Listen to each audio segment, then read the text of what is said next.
I need you to explain it to me like I'm a 5-year-old, because why in the Sam Houston has this slippery motherfucker never been arrested or seriously questioned about the incidents that happened the night John O'Keefe died? Like, I admit, all during the first trial, I didn't talk much about Higgins. Like, I really just thought he was this hapless doof who just happened to be at the party. And I chalked John's death up to Colin. I thought maybe Colin sucker punched him, and then the dog jumped in, and then Brian, Albert, and Higgins like went to sort of break it up, and shit went south. But in trial number 2, when they started to talk about all the stuff that Higgins did and the videos him at the Canton PD that night, and then we read this civil lawsuit. And by the way, my friend Good, she has the entire document up on her link, on her profile. There's a link and you can go read the entire thing. But I have been rereading it, and I was pulling these things about Higgins out. And I just have to ask him, like, how has this guy fucking skated this entire time? Now, a lot of what's in these documents are things that we, like, I guess I already knew, but I guess I never really fully understood the magnitude of all of them when they're put together, right? Higgins left the house after the altercation occurred. He leaves the house and goes to Canton PD. Now, we all thought that was really suspicious, and he said he was just going to the station to do some administrative paperwork. Now, I always thought he was doing that to just kind of give himself an alibi so it wouldn't look like he was at the party, or that people could see him and see that, you know, he wasn't frazzled, like anything had been going wrong. It was just a late night drop in. But I always thought it was weird that anybody would go to work after he'd been drinking to do paperwork at, 1:30 in the morning. Then he later changed his story and said that he was actually going because of the snowstorm. He had to go and move some cars and to do some things for the snowplows, right, in the parking lot. So, and I think the reason he changed his story is because suddenly there's video outside of the Canton PD, right? All of those video cameras catch him going outside. They catch him talking on the phone multiple times. They see him moving cars, and he's going from car to car. And at one point, he grabs a very large duffel bag out of one of his cars, I'm guessing, and goes and puts it in his Jeep. And then he leaves again. After leaving the police station, he reportedly went home. He said he went home, he went to bed, and he didn't know anything else until he came back into the station the next morning. Now, that story changed as soon as an outside agency, and you see it's in here, basically the feds started looking into this, and they realized that there were phone records going back and forth between Brian Albert and Brian Higgins that night at like 2:20 something in the morning, right before Jen's Google search. And it looks like Albert called Higgins. It was answered, but very quick, like just a couple of seconds. And then Higgins called him back, and they talked for a few seconds. Now, both men claim that those were butt dials. Higgins claims that the phone was in his pocket. He had no idea who it was talking to. And Albert claims was in bed with him while him and Nicole were doing the freaky, and it was dialing unbeknownst to him. So that's the ridiculous story they came up with. But what's more ridiculous is that the fucking cops never looked into it. So Michael Proctor, no one on the MSP thought this was unusual, or dug further into why these two men were talking to each other at 2 something in the morning. Although Brian Higgins had been at the waterfall, he's seen in the videos. In fact, he's seen in the videos looking almost like he's like kind of challenging John, like, meet me outside, come over here, kind of challenging John in the waterfall bar. He isn't even questioned until February 3rd.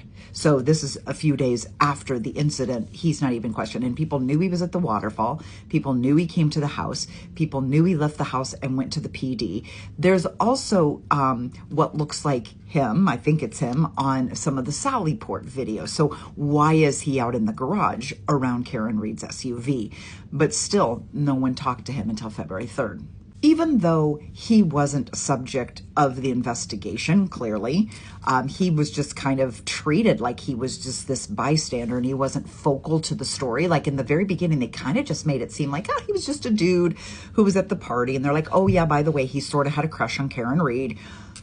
And so what Higgins does is Higgins goes to one of his friends who's in the FBI, and he has this guy extract his certain phone messages out of his phone. So he pulls out texts that he exchanged with Karen Reed, only those texts, and he hands them over to the police. Like, before you ask, here's all these things that were going on between me and Karen Reed. I don't know if this is part of the investigation, But what it did was it gave a big old fat juicy softball to Proctor and the boys over at MSP, because they were looking for more ways to allegedly frame Karen Read.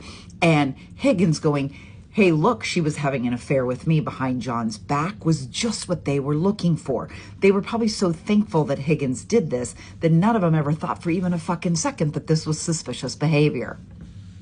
They never went back to him to clarify, like, can you give us a little bit more information about this relationship you were having with Karen? Like, how far did it go? And did John know? And did John find out? And did John threaten anybody? Does Karen threatening John? It's never questioned because they never interviewed him again. And even when they saw him on all those videos from the Canton PD, they saw him in the parking lot. They saw him taking the bag out of the car. They saw him doing all the suspicious behavior, calling somebody from the parking lot of Canton PD that night. And by the way, if he was just going in to do administrative duties, why is his hoodie up? Why is he looking down like this? Why is he looking like he's deliberately trying to disguise his face from the camera angles? Like, it doesn't make any sense. He'd walk in, he'd say hello to everybody. Oh, I'm just here to do some work. He'd probably have a cup of coffee in his hand. Hey, how's everybody doing? It was all very suspicious about what he was doing there, but no one bothered to question him further. In fact, the MSP hid this video from Karen Read up until after her first trial. They didn't even have this video in the first trial. This video didn't come forward until the second trial because they knew they couldn't hide it anymore. MSP never questioned the phone calls. They never questioned Higgins' whereabouts. They never went back to look for any other calls in his phone. They never even tried to subpoena his phone records, and they didn't even try to get his cell phone provider to provide any information either.